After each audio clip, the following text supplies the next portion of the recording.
Et là, je rends grâce à Dieu parce que je vous ai dit là, habituellement, dans la paroisse, pour souvent faire des choses, mais donc pour travailler. Mais là, on va laisser l'Esprit Saint travailler. On va laisser le Seigneur agir et on va voir que l'Esprit Saint, justement, est ce don de Dieu qui a été promis depuis le commencement jusqu'à la Pentecôte. Et depuis la Pentecôte, il remplit nos vies. Alors, ma partie, moi, revient plus sur de montrer que l'Esprit Saint est une promesse qui jalonne tous les âges de l'Ancien Testament jusqu'à ce qu'il arrive dans Jésus, le Messie. Et donc, je vais faire quelques arrêts sur image dans la Bible. Évidemment, je prends tout ce voyage à grands traits, je suis obligé de passer assez vite, mais je vais essayer de m'arrêter sur quelques moments clés où l'Esprit Saint donc, agit et nous donner en fait une idée de ce que le Seigneur veut du coup réaliser au cours des âges avec son peuple et ensuite pour qu'il se raccroche toujours plus à lui. Parce que donc l'Esprit Saint est partout présent dans la Bible, mais je m'arrête d'abord sur le livre de la Genèse, où on le voit déjà dès le premier verset, le deuxième, exactement, comme étant celui qui est créateur. L'Esprit, le souffle de Dieu planait sur les eaux. Et il y a dès ce livre de la Genèse la promesse pour l'homme d'être une bénédiction qui remplirait la terre. Il veut que toute son œuvre soit bénie. Dieu veut cela. Et l'Esprit est celui qui va donner cette bénédiction. Mais dès le 3e chapitre, il y a un décrochage. L'homme n'est plus en prise complète avec Dieu et il n'est plus que raccroché par un petit morceau. Dieu va ensuite, tout au long des âges, essayer de reconquérir le cœur de l'homme qui a été blessé. Et pour ça, il va lui donner la loi et les prophètes. La loi sera donnée après la sortie d'Égypte, mais d'abord, il fait une autre chose importante avant de donner la loi. Il va nous donner un homme à qui serait promise la bénédiction. Cet homme, c'est Abraham.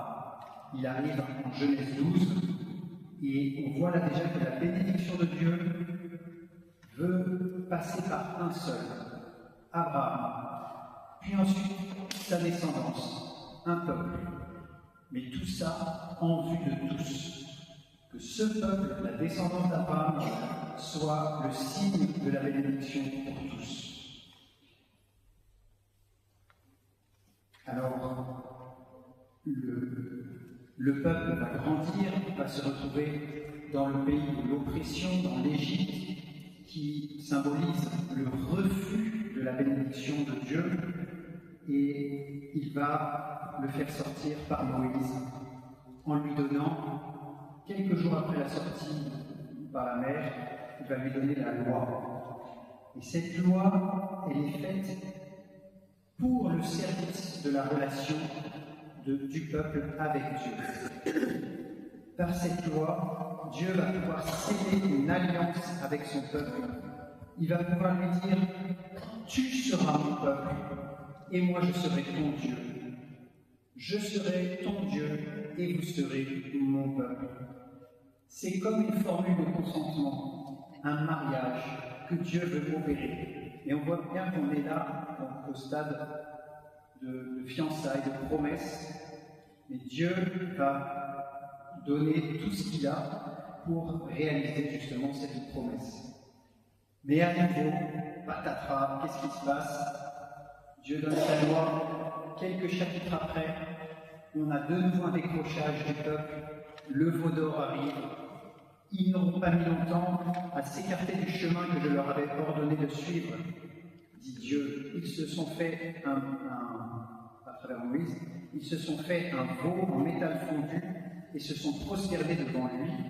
Ils lui ont offert des sacrifices en proclamant « Israël, voici tes dieux qui t'ont fait monter du pays d'Égypte ». On voit, c'est toujours le même schéma.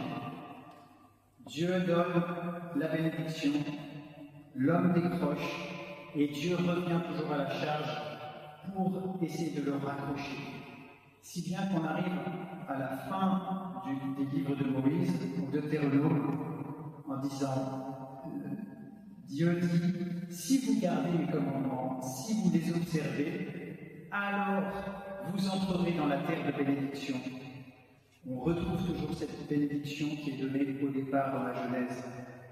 La terre promise, c'est cette terre de bénédiction. En revanche, si vous ne gardez pas les commandements, eh bien, vous n'entrerez pas dans la terre promise, la terre des bénédictions.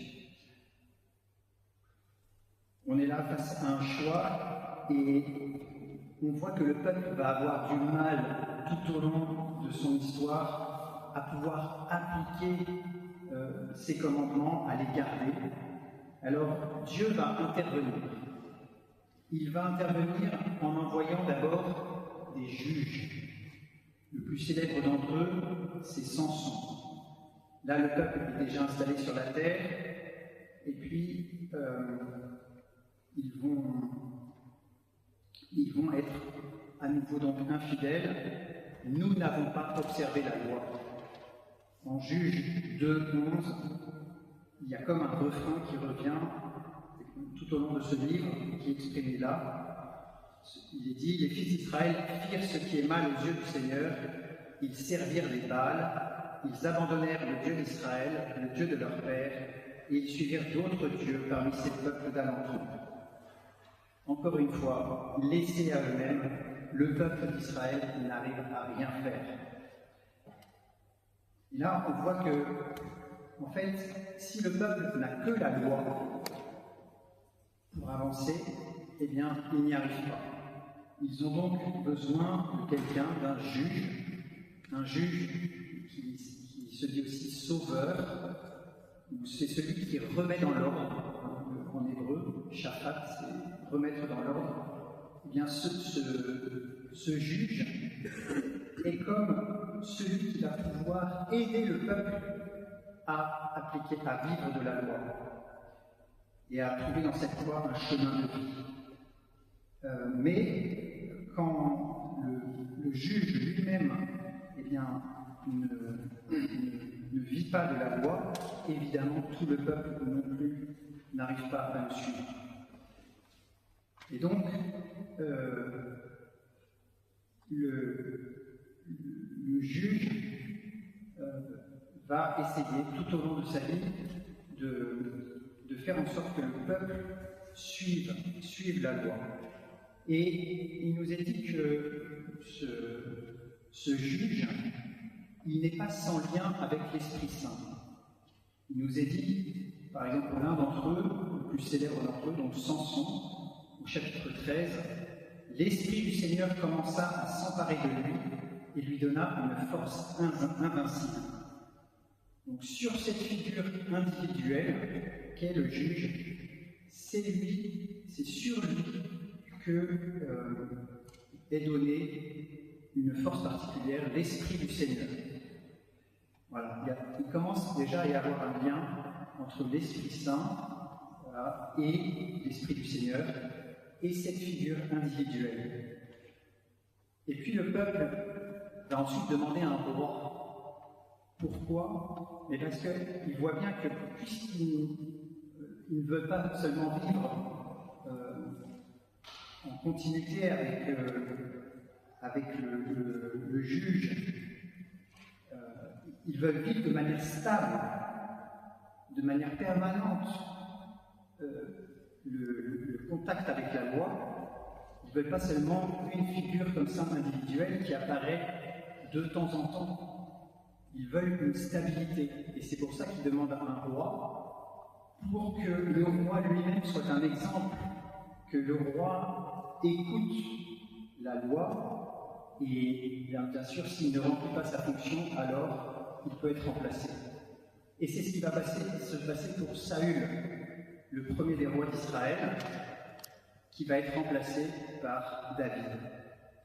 Et David, on le voit dans le livre de Samuel, va recevoir pleinement l'onction d'huile de la part du prophète Samuel.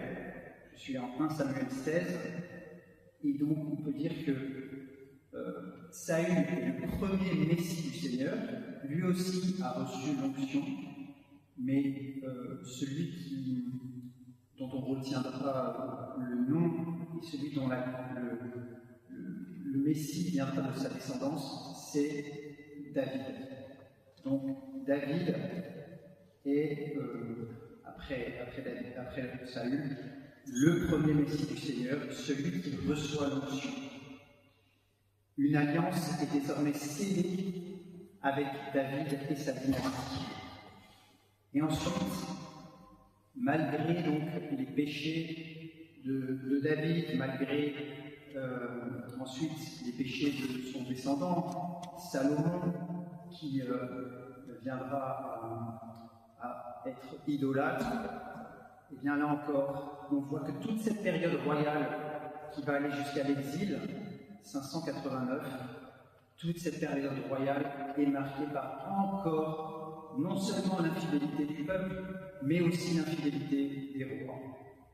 Il y a quand même quelques figures hautes, c'est-à-dire des rois qui, eux, vont quand même réussir à obéir à la loi et à faire rentrer le peuple dans l'alliance. Ce sont les figures de Ézéchias et Josias. Ces deux rois, on peut dire que ce sont des rois justes qui ont appliqué la loi dans leur vie et qui ont été des exemples. Mais voilà, en 589, ce sont les Babyloniens qui arrivent, Nabuchodonosor, ils vont commencer à déporter le peuple. Le peuple va être arraché à sa terre. Et c'est donc le symbole le plus fort qui est donné là au peuple pour dire que vraiment il a manqué totalement à sa mission, puisqu'il est arraché de la terre. C'est la conséquence de la désobéissance à Dieu. Le peuple ne peut plus recueillir les dons que Dieu lui fait, puisqu'il est arraché de sa terre. Mais, là encore, Dieu revient toujours à la charge. Il y a cette rupture, mais il y a dans le cœur d'Israël une immense attente d'un futur Messie qui viendrait de la dynastie de David et qui serait à la hauteur de ce que Dieu veut faire, c'est-à-dire faire entrer dans l'obéissance le peuple et le ramener sur la terre. Et ça va être les prophètes, à commencer par Isaïe, Jérémie et Ézéchiel, qui vont galvaniser donc, le peuple dans cette espérance d'attendre un Messie. Donc, encore une fois, celui qui a reçu l'Esprit du Seigneur pour les faire entrer toujours plus dans l'alliance. Et donc là, je vais prendre juste les deux grands prophètes qui nous parlent de cette alliance, c'est Jérémie et Ézéchiel. Je n'ai pas le temps de m'attarder sur Isaïe, il dit aussi des choses. Mais Jérémie, au chapitre 31, il nous dit quelque chose de vraiment fondamental. Il y a vraiment une étape importante avec Jérémie qui se situe juste avant la déportation du peuple en Babylonie. Il dit « Je mettrai ma loi au plus profond d'eux-mêmes. Je l'inscrirai sur leur cœur, je serai leur Dieu et ils seront mon peuple. Autrement dit, la loi, la Torah, ce don que Dieu avait fait à Moïse, va être non plus des tables extérieures qu'on lit, on essaye d'appliquer, mais ces tables de la loi doivent être inscrites dans le cœur de l'homme. Et donc jusque-là, on n'était pas allé jusque-là, justement. La loi restait extérieure. Là, elle va être intériorisée. Donc, il y a une opération à cœur ouvert qui se prépare. Et Ézéchiel va enfoncer le clou en disant « Je mettrai en vous mon esprit et je ferai que vous marchiez selon mes lois. » Lui, il va encore plus loin, parce qu'il dit « Ce n'est pas seulement la loi que je vais mettre dans vos cœurs, c'est l'esprit. Je mettrai mon esprit et je ferai que vous marchiez selon mes lois. » Autrement dit, il reprend donc le dessein de Dieu à l'origine, qui est de nous donner l'Esprit Saint, pour suivre la loi du Seigneur. Il y a un renversement là qui est fondamental. Et il y avait un prof de biblique, Kowalski, là, qu'on a eu, qui disait « On ne peut pas comprendre le Nouveau Testament si on n'a pas compris Ézéchiel. » Il y a un changement là encore plus fort. Donc Ézéchiel, c'est celui qui est le prophète de la déportation. Donc il dit ça alors que le peuple est vraiment au plus bas, au creux de la vague. Donc Dieu n'a toujours pas perdu de vue son cap. Il veut nous donner l'Esprit Saint en vue que nous marchions selon ses lois, selon ses commandements, selon la loi. Et on voit du coup comment s'articule la loi et l'Esprit. Alors, le peuple connaîtra encore bien des vicissitudes, et il y a un petit prophète, là encore, qui reprend bien le dessein de Dieu, et qui est Joël, et qui dira « Je répandrai mon esprit sur toute chair. Vos fils et vos filles prophétiseront, vos anciens seront instruits par les songes, même sur les serviteurs et les servantes, je répandrai mon esprit en ces jours-là. » En ces jours-là, eh bien c'est le moment où le Messie, celui qui a reçu l'onction, vient. C'est l'inauguration des temps messianiques.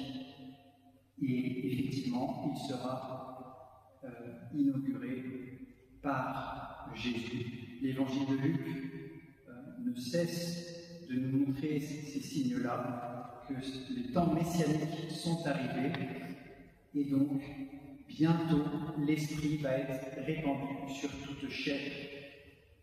Voilà qu'on arrive au terme, vous voyez, après deux millénaires d'éducation, de pédagogie, de chute, de relèvement, on arrive avec cette promesse de Dieu qui s'accomplit pleinement, donc avec l'arrivée du Messie, et plus encore, je dirais, avec la Pentecôte, où là, l'Esprit descend sur les apôtres, et je laisserai donc le Père Bruno là, nous expliquer plus ce lien entre les apôtres, l'Esprit reçu par les apôtres et notre Seigneur Jésus-Christ, qui est le Messie par excellence, celui qui a reçu l'onction par excellence.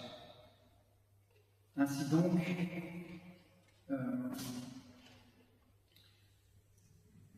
la bénédiction de Dieu est parvenue à son terme par l'intermédiaire de justes, de ceux qui l'ont porté, comme ses rois, comme ses prophètes, qui n'ont cessé de rappeler au peuple l'importance de revenir à la loi. Finalement, malgré toutes les faiblesses de l'homme, Dieu parvient a son but, à ce que l'Esprit descende sur toute chair. Amen.